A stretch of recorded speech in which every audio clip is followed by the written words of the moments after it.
ইসমাইল প্রধান আবেগ সংগ্রামী সভাপতি অত্যন্ত গুরুত্বপূর্ণ কথা বলেছিলেন বক্তব্যের মাধ্যমে।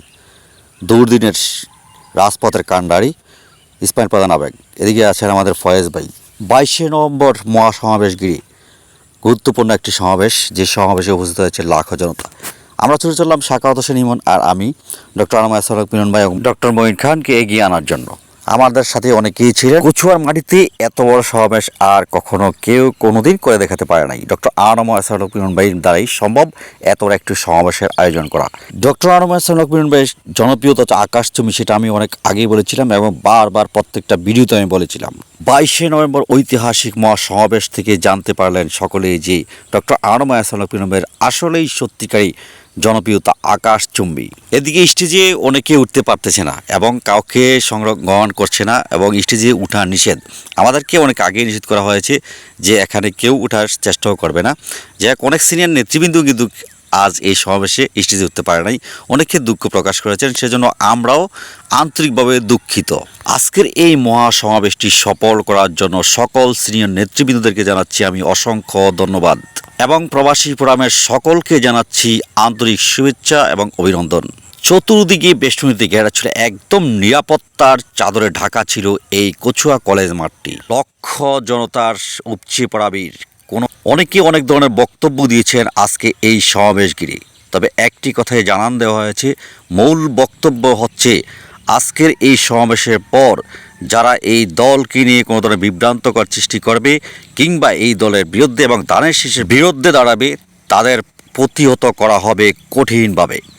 এবং যেখান থেকে দানের শীষের প্রতীক যাকে দেওয়া হয়েছে তার পক্ষে কাজ করার জন্য অনুরোধ করেছেন আমাদের মুন্নাভাই।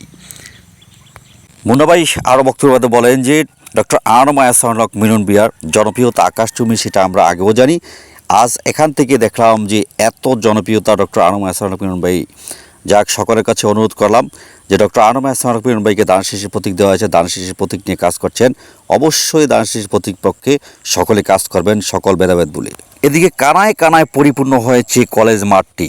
আমরা বিভিন্ন জায়গায় দেখেছিলাম গাছে উঠে আছে, কেউ ছাদে। কচুয়া কলেজ মাঠে 22শে নভেম্বরের ইতিহাস হয়ে থাকবে এবং স্বর্ণের অক্ষর লেখা থাকবে এই সমাবেশগিরি। লক্ষ জনতার বীর ডক্টর আনোয়ার মিনন ভাইয়ের পক্ষে সম্ভব এমন একটি সমাবেশ করে দেখানো। 22শে নভেম্বর 2025 এই সমাবেশ ঘিরে যারা বিভ্রান্তকর সৃষ্টি করেছেন এবং কচুয়া দানের শীষের প্রতীক নিয়ে যারা নির্বাচন করবেন তাদের বিরুদ্ধে যারা দাঁড়িয়েছেন এবং দলের বিরুদ্ধে যারা দাঁড়িয়েছেন, এখান থেকে এই সমাবেশের পর থেকে শুরু হবে অন্যরকম পরিস্থিতি কচুয়াতে। অনেকে এই ধরনের বক্তব্য দিয়েছেন, যে বক্তব্যগুলোতে ফুটে উঠেছে। এদিকে ডক্টর আনোয়ার মিনন ভাই বলেন, আমার জন্য যারা কষ্ট করেছেন, এই সমাবেশকে ঘিরে যারা কষ্ট করেছেন, আপনাদের ঋণ আমরা কখনো শোধ করতে পারবো না।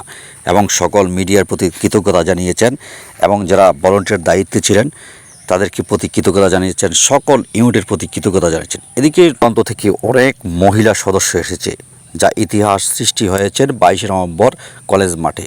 অনেক মহিলা এসেছে, অনেকের বক্তব্যের সুন্দর কথা উঠে এসেছে। এই সমাবেশ ঘিরে অনেকেই অনেক ধরনের মন্তব্য করেছেন এবং দানের শীষের প্রতীকের পক্ষে যারা কাজ করার সিদ্ধান্ত নেননি বা এখনও আসেননি, এই সমাবেশে আমরা 22 তারিখের পর অন্যরকম পরিস্থিতি কচুয়াতে হওয়ার সম্ভাবনা রয়েছে। যারা দলের বিপক্ষে দাঁড়াবেন আমরা কাউকে ছাড় দেব না। অনেকের বক্তব্যে এমন কথা উঠে এসেছে।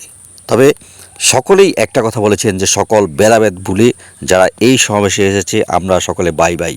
আর যারা এই সমাবেশে অংশগ্রহণ করেননি, আমরা বুঝে গিয়েছি আপনারা দানের শীষের লোক নয়, আপনারা আমাদের ক্ষতি করতে চান। অতএব আপনারা জাতীয়বাদী দলকে ভালোবাসেন না, জাতীয়বাদী দলকে বিশ্বাস করেন না, সে কারণে এই সমাবেশে অংশগ্রহণ করেননি। এদিকে লাল গালিচায় বরণ করে নিয়েছি মুন্নাভাই সহ সকল সিনিয়র নেতৃবৃন্দকে। আমরা দেখতে পাচ্ছি মুন্নাভাইকে এগিয়ে আনছেন আমাদের আবুল হোসেন ভাই সহ অনেকেই। অসংখ্য ধন্যবাদ আমাদের এই ঐতিহাসিক সমাবেশে অংশগ্রহণ করার জন্য মুন্নাভাইকে। হাজার হাজার জনতা উপচে পড়া ভিড়, এই যেন এক ইতিহাস হয়ে থাকবে স্বর্ণের অক্ষরে কচুয়ার ঐতিহাসিক মহাসমাবেশ 22শে নভেম্বরের। লাল গালিচায় বরণ করে নিয়েছেন সকল সিনিয়র নেতৃবৃন্দ, যে কেন্দ্রীয় নেতৃবৃন্দদেরকে। এদিকে ডক্টর মঈন খানকেও বরণ করে নিয়েছেন আমাদের সিনিয়র নেতৃবৃন্দ সহ সকলেই। অসংখ্য ধন্যবাদ জানাচ্ছি ডক্টর মঈন খান। 22শে নভেম্বর কচুয়া এই মহাসমাবেশে আপনার উপস্থিতি দেখে প্রধান অতিথি হিসাবে থাকার জন্য। আবার এই ভিডিওটি যদি ভালো লাগে অবশ্যই শেয়ার করবেন। আমি শারীরিকভাবে অসুস্থ থাকার কারণে এদিকে আমাদের বেবি আপাও আসছে, আলহামদুলিল্লাহ লাল গালিচা বরণ করেন আমাদের নেতৃবৃন্দ। আমি শারীরিকভাবে অসুস্থ থাকার কারণে আমার বয়সটা একটু ফাটা আসতে পারে, সেজন্য আন্তরিকভাবে দুঃখিত। তবে অবশ্যই ভিডিওটি শেয়ার করবেন। আসসালামু আলাইকুম।